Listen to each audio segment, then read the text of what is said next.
Кутмандуу кечиңиздер менен эфирде күн жүрүш маалымат программасы. Студияда Мирлан Маматалиев. Алгач бүгүнкү чыгарылыштын кыскача мазмуну.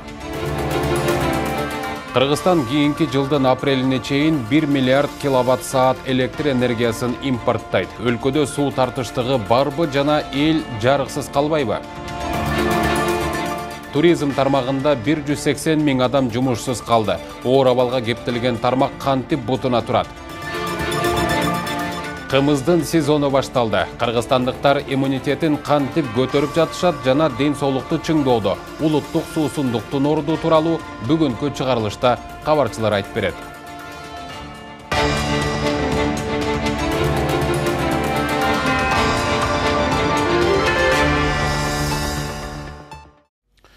Ош шаардык соту кылмыштуу топтун мүчөсү деп шек саналган Казак деген каймана аты бар Умар Маратовго өкүм чыгарды.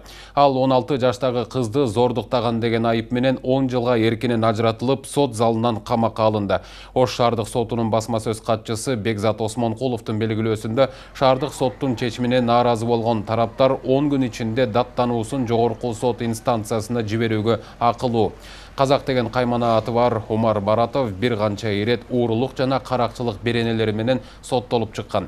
2019 жылы октябрь айында жашы жете элек 16 жаштагы кызды зордуктаган деген шек менен кармалып, 8 январда үй камагына чыгарылган. Кийинчерээк аны үй камагына чыгарган судья кызматынан бошотулган.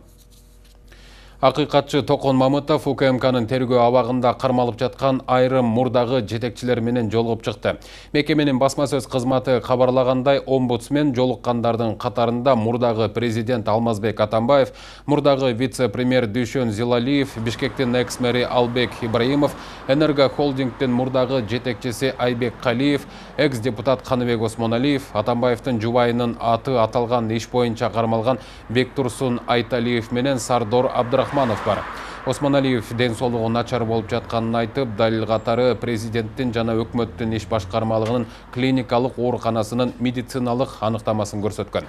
Атамбаев кан басымы туруктуу болбой жатканын билдирген. Мамытов менен кезиккендер айрым судьялар жана тартип коргоо органдарынын жетекчилери мыйзамсыз иштерге барганын айтып, нааразылыгын дагы билдиришкен. Ал эми омбудсмендин аппараты бардык арыздаттануулар дыкатталоого алынып, тийиштүү сот органдарына жана мекемелерге жазуу түрүндө кайрылуу жөнөтүлөрүн маалымдады.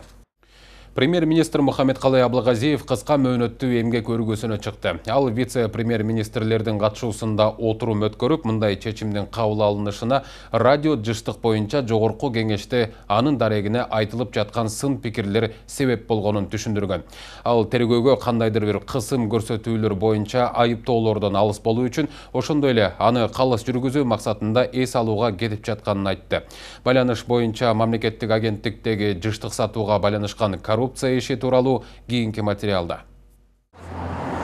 Учурда аскер прокуратурасы менен УКМКнын ведомстволор аралык тобу байланыш боюнча мамлекеттик агенттиктеги коррупциялык иштер боюнча иликтөө иштерин жүргүзүүдө. Бул иш боюнча 12 майда аталган агенттиктин мурдагы директору Наталья Черногубова кармалып убактылуу кармоочу жайга киргизилген. Аркасынан эле атайын кызматтын 2 кызматкери жана Ала ТВ компаниясынын өнүгүү жана стратегия боюнча директору Дмитрий Ветлугин камалган. Тергөө мамлекеттик агенттиктин жетекчиси жана УКМКнын жооптуу кызматтагы адамдары менен тил бириктирип, уюк байланыштын операторлорунун бирине жыштыкты мыйзамсыз кайра деген айып коюлууда. Бул өз кезегинде мамлекетке өтө чоң зыян алып келген. Мындай чуулгандуу иш өткөн аптада жогорку кеңеште да көтөрүлүп, депутаттар буга премьер-министр Мухаммедкалый Абылгазиевдин өзүнүн катышы бар экенин айтып чыгышкан.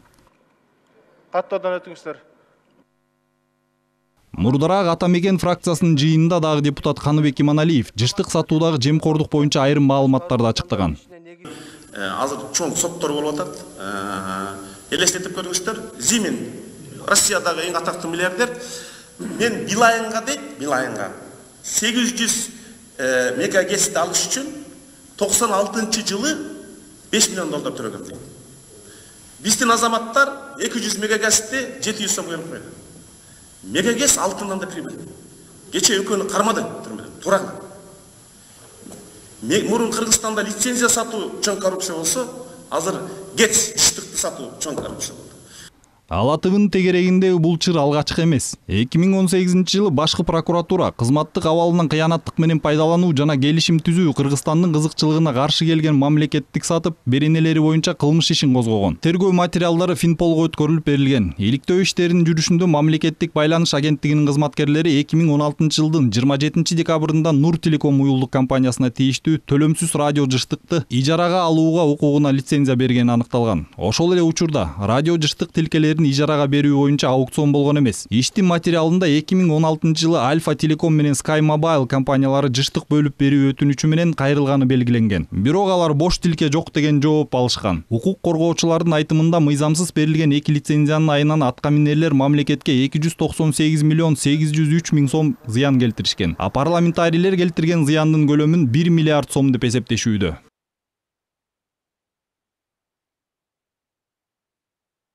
Жакында каржы полициясынын төрагасы кылмыш иши токтотулганын билдирди. Күнөөлүүлөр эмне үчүн дагы эле түрмөдө эмес деп нааразы болгон депутаттардын суроосуна аткаминер отургуза турган эч ким жок деп жооп берди. Служба шуну частотаны кайра өзүнүн ордуна коюп койгонго.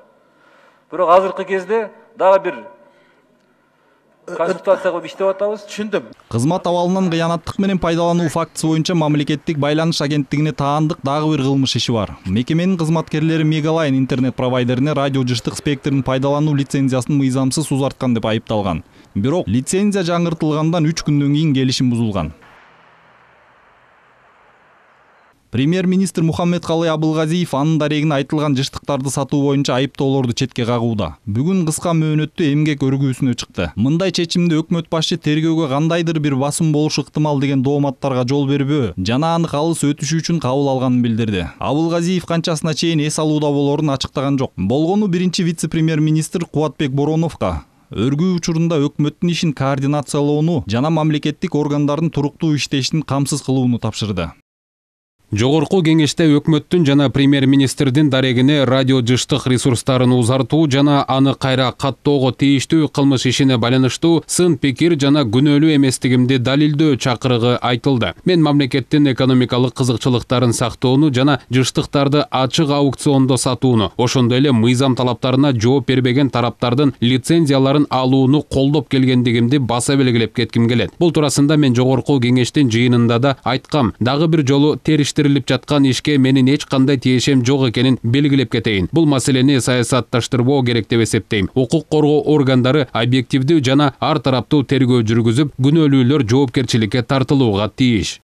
Белгилей кетсек, учурда Кыргызстанда 3 ири уюлдук оператор иштеп жатат. Бул Мегаком бренди менен таанымал Альфа Телеком, Sky Mobile, Билайн жана Нур Телеком О. Төртүнчүсү да бар. Ал Мегаком базасында түзүлгөн Салам виртуалдык оператору. Эл аралык тажрыйбада жыштыктар аукциондор аркылуу гана сатылат. Өнүккөн өлкөлөрдө жыштыктарды түз сатуу практикасы жок. Азамат Кенжешев, Эрнист Өмүралиев, New TV.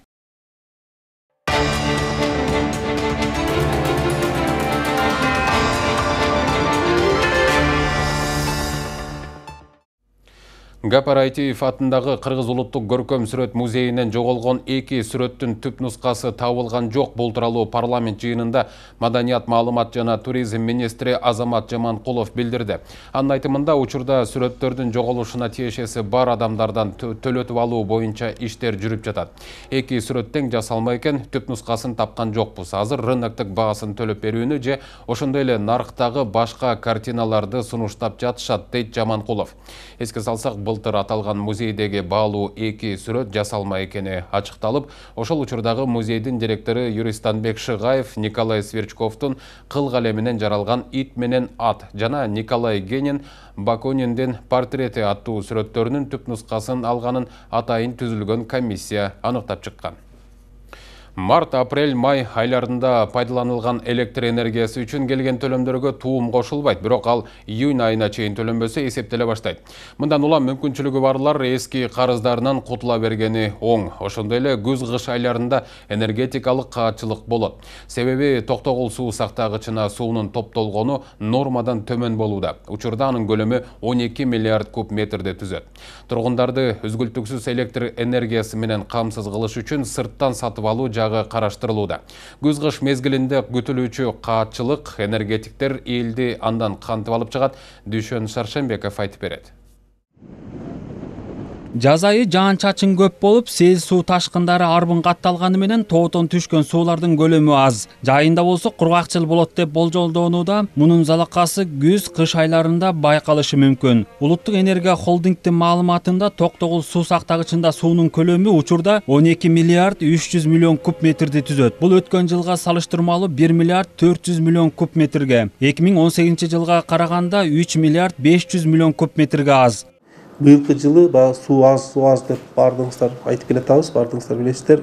Бүгүнкү күндө Токтогул суу сактагычындагы суунун көлөмү 12,3 миллиард куб сууну түзөт бүгүн эртең мененки. Бул 2018-жылга салыштырмалуу 3,5 миллиард кубка аз деген сөз. Демек, канчалык суу аз болсо, ошончолук электр энергия аз өндүрүлөт. Суу таңкыстыгынан улам калкты үзгүлтүксүз жарык менен камсыз кылуу үчүн Улуттук энергия холдинг компаниясы сырттан 1 миллиард киловатт-саат электр энергиясын сатып алуу жагын караштырып жатат. Азырынча сүйлөшүүлөр жүрүүдө, тараптар тил табышса 500 миллион киловатт-саатты Казакстандан алышыбыз мүмкүн. Анын 300 миллионун алмашы түрүндө. Тагыраагы жайында Казакстанга экспорттолсо, күздө кайра Кыргыз тарапка кайтарып берет. Сүйлөшүүлөрдүн негизинде калган энергияны Тажикстан менен Түркмөнстандан алышыбыз ыктымал. Албетте калкка берилген баадан 2-3 эсе кымбат наркта сатылып алынат, бирок элге болсо азыркы тарифте эле берилет. Азыр атайын кече күнү кошуна мамлекеттин делегациясы менен чоң сүйлөшүүлөр болду. Бир жыйынтыкка келдик. Кудай буйрса электр энергияны берүүдө, калкты тейлөөдө үзгүлтүк болбойт. Атайлап өчүрүүлөр болбойт. Сырттан алып келип толугу менен камсыз кылабыз. Сырттан сатып алгандан дагы ал жерде эми азыр баасын жарыялабай эле турайын, келиштик. Ансызда өлкөдө электр энергияны жылдык керектөө 5%га жогорулап жатат, бирок жарыкты өндүрүүнүн кошумча булактары иштелип чыга элек. Мындай тартыштык ар 10 жылда бир кайталанып туруучу көрүнүш дешет энергетиктер. Анткени менен жыл санап жарыкка болгон муктаждык жогорулап бара жатканда, Токтогул суу сактагычындагы сууну табар катары пайдалануу бир дагы адамды кызыктырбай жатат. Экс-элчи мурунку вице-премьер-министр Базарбай Мамбетовдун баамында Токтогул суу сактагычындагы сууну коңшуларга жарбаган каражатка сатып, жылытуу мезгилинде жарыкты кымбат баага сатып алганыбыз акылга сыйбайт. Суу тартыштыгы буга чейин деле болуп келген. 10 жылда бир же 5 жылда бир болуп турат. Бирок Токтогул суу сактагычындагы суунун көлөмү 15 миллиард куб метрден кем болбошу керек. Суу сактагычта канчалык суу аз болсо, электр энергиясы ошончолук аз өндүрүлөт. А биздикилер аны сактап калуунун ордуна сугат учурунда араң топтоп алган сууну коңшу өлкөлөргө берип жиберишет. Биздин энергетиктер азыр биз үчүн эмес, ошолор үчүн иштеп жатышат. Токтогул суу сактагычынан агып өткөн сууну эч ким көзөмөлдөбөйт. Токтогул суу сактагычында суу аз топтолгону менен Улуттук энергия холдинг компаниясы элди электр энергиясы менен өз учурунда жеткиликтүү камсыздап турууга ишендирүүдө. Дебитордук карыздарды өз учурунда чогултуу менен анын эсебинен жоготуулардын санын кыскартууга жетишип жатыптыр. Ошол эле учурда электр энергиясынын кошумча булактарын табуунун үстүндө иштер уланып жатканын билдирди. Ага ылайык жогорку Нарын Каскад, Камбар Ата 1, Сары Жас жана Көкөмерен ГЭСтерин куруу боюнча инвесторлор менен сүйлөшүүлөр жүрүп жатканын Назаров айтты. Бирок бул долбоорлорго кайсы өлкөлөр же компаниялар кызыгып жатканын Улуттук энергия холдингдин жетекчиси ачыктаган жок. Дүйшөн Шаршенбеков, Калыбек Абдумамутов, Эрнис Өмүралиев, New TV. 2020 жылдын биринчи чейрегинде эмгек мигранттарынын акча которуулары 19%га кыскарды. Бул тууралуу Кабар агенттигиндеги онлайн маалымат жыйыны учурунда Улуттук банктын төрагасы Толкунбек Абдугулов билдирди. Анын айтымында быйылкы жылдын биринчи кварталында жеке адамдардын акча которууларынын жалпы суммасы 343 миллион долларды түздү. Бул былтыркы жылдын биринчи кварталындагы көрсөткүчкө караганда 19%га аз. Абдугулов мигранттардан которулган акчанын азайышы өлкөдөгү жалпы суроо талапка таасирин тийгизет жана калктын керектөө көрсөткүчүнүн жайлашын шарттайт деди. Ошону менен катар Кыргызстанда ишкердиктин активдүүлүгү төмөндөп, январь-апрель айларында ички дүңөнүм 3,8%га кыскарганы айтылды. Кыргызстанда быйылкы туристтик сезон 80%га төмөндөйт. Учурда баш каладагы туристтик агенттиктердин 20% жабылып калса, май айынын соңуна чейин дагы 40%га жакыны ишин биротолу токтотуу коркунучунда турат. Ал эми туризм жаатында эмгектенген 180 миң жаран жумушсуз калган чагы. Бирок туризм департаменти өлкөдө ички туризмди өнүктүрүү багытында иштер активдүү жүрүп жатканын кабарлады. Деген менен эксперттер жакын арада бул тармакты бутуна тургузуп жиберүү кыйынга турарын айтышууда. Эмне үчүн адистер мындай пикирди карманып жатышат? Кененирээк кийинки материалда. Акыркы кырдаалга байланыштуу өлкөдө 180 миңге чукул туризм жаатында эмгектенген жаран жумушсуз отурат. Бүгүнкү күндө эл аралык каттамдар толук токтотулгандыгына байланыштуу туристтик фирмаларда жабылып, жайкы сезон токтоду. Май айынын акырына чейин Бишкек шаарында жайгашкан туристтик фирмалардын дээрлик 60% жабылуу коркунучунда турат. Кыргызстан туризм ассоциациясынын жетекчиси мындай жагдай экономикага чоң сокку болорун белгилейт. Анын айтымында азыркы абалды жөнгө салуу үчүн жок дегенде 2-3 жыл сарпталат. Тур фирмалар, авиакомпаниялар, отелдери, боз үйлөрдүн бүт баары туризм тараптан жумуштары токтоду. Бирок бул жерде бир эле токтоду эмес, бул жерде дагы мынтип эгерде тагыраак карасак, тагыраак айтсак, биз болсо жумушта минуска кеттик, убытыкка. Анткени биз болсо биринчи учурдан жөн эле продажабыз жок. Андан сырткары биз аренда төлөшүбүз керек. Арендадан сырткары биз жумуштарга иштөөчүгө зарплата беришибиз керек. Демек бул тараптан биз болсо дагы үчүнчү тараптан мамлекетке, налоговыйга жана соцфондко да акча төлөшүбүз керек болот. Бул себептен азыркы учурда бүт ошо туризм секторунда иштеген турбизнестин баары азыркы учурда минуска иштеп атат. Адистер өлкөдө быйылкы туристтик сезон 80%га чейин төмөндөй тургандыгын болжомолдоп жатышат. Бирок ага карабай туризм департаменти бул жаатта антикризистик план иштеп жатканын кабарлады. Ведомство учурда чыгымга учураган ушул тармактагы ишкерлерге жеңилдиктерди берүү, жайкы сезонду калыбына келтирүү маселесинде карап жатыптыр.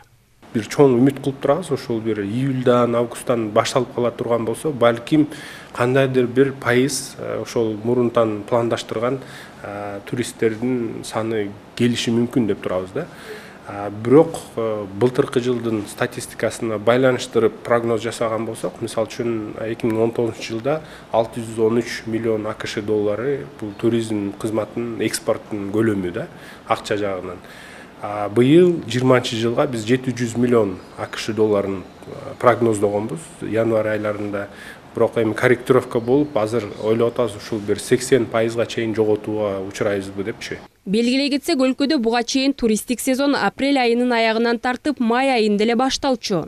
Тилекке каршы бул убакыт текке кетти. Аба каттамдары ачылган күндө деле өлкөгө туристтердин келүүсү күмөн. Ошондуктан чет өлкөлүк саякатчыларды күтүп отура бербей, ички туризмди өнүктүрүү зарылчылыгы жаралууда. Ассоциация курортов деген бар.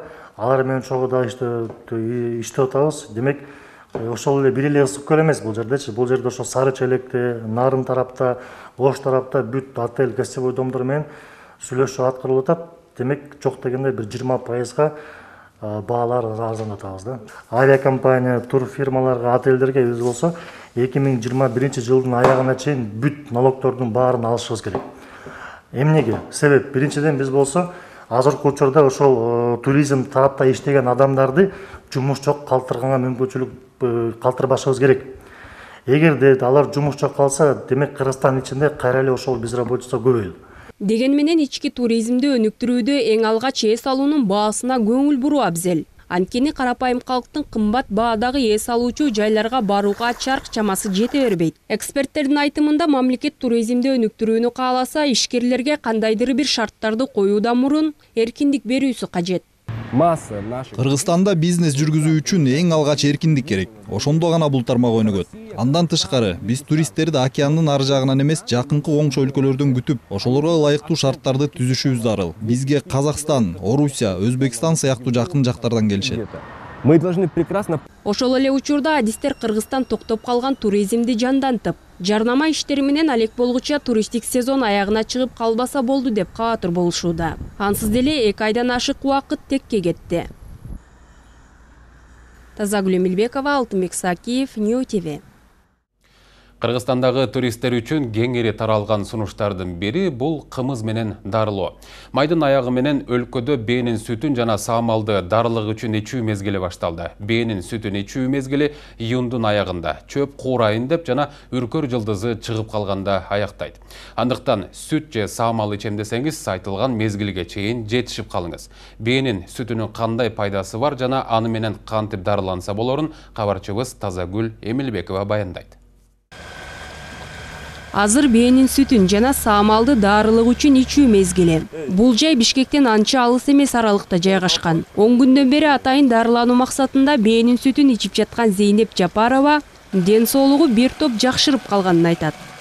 Мен ден соолугум эми кичине боорум ооручу, боорбу иши кылып, ички органым кичине сызып ооруйт эле да. Анан ошо бээнин сүтүнү барып ичсең жакшы дегенден 4 күндөн кийин кадимкидей билинди.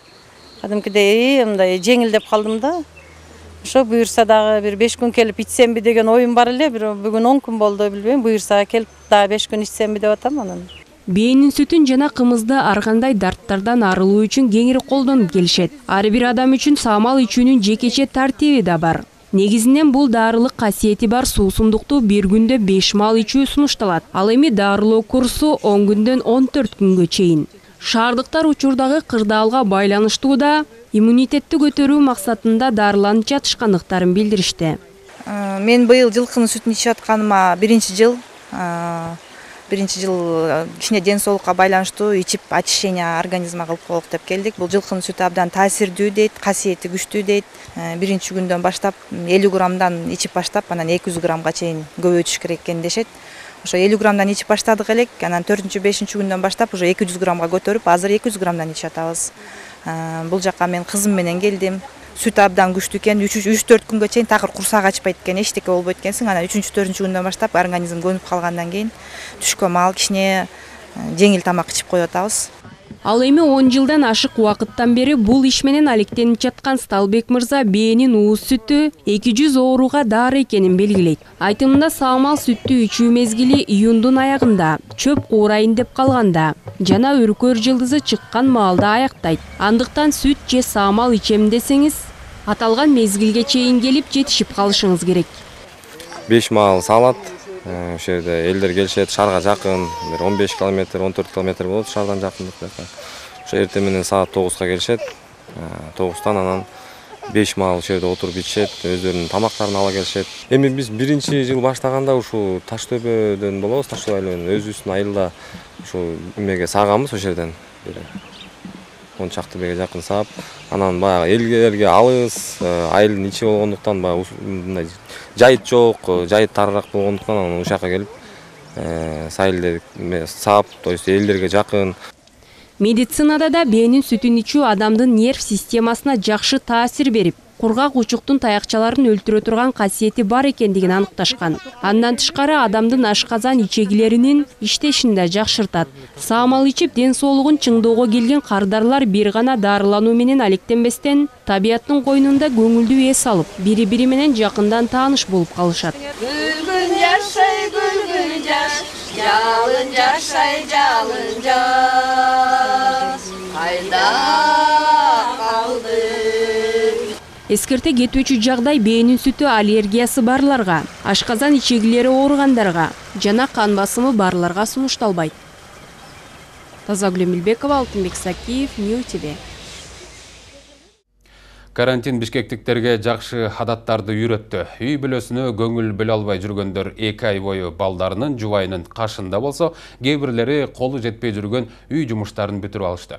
Өз учурунда коомдук транспорттор токтотулуп, шаардын ичинде унаа айдоого уруксаттын берилбегендиги шаардыктарды сергек жашоого көндүрдү.